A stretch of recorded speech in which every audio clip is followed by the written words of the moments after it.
सारा इसे कुछ मैंने मिला हुआ है। यूज किया तब मैं आपको बता रहा हूँ, और ये पूर्णतः इसके आयुर्वेदिक बहुत दवाई सारे है। फायदे हैं जो मैं आपको आगे बताऊंगा।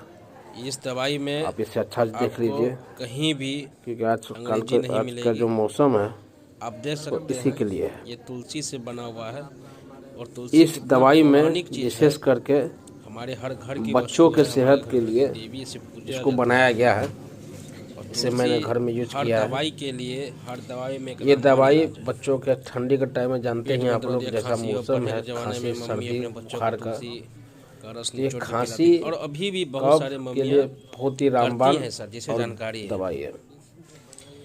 ये और दवाई अब को आप कंपनी इसी सब चीज़ों आधे को चम्मच लेकर एक दवाई दवाई आई है, आप अपने तुलसी बच्चों रस को पिला झुंझार। सकते हैं। आयुर्वेदिक है, अगर पूर्णतः बच्चा बहुत 5 ही से 7 बेहतरीन साल, 8 दवाई है। साल या बच्चों को 12 साल प्राप्त का है, कीजिए। 10 साल से ऊपर है, तब उसे आप 1 चम्मच इसे अपने पिलाएं। चिकित्सक निर्देशानुसार से पिला अगर सकते 3 हैं। महीना से 1 आप साल के जहाँ ऊपर से है खरीदे इस दवाई को, तब उसको जिस थोड़ा दुकान सा से दवाई खरीदे, जिस आधा आयुर्वेदिक चम्मच से सेंटर कम से, आप उसको पानी में डाल वहाँ के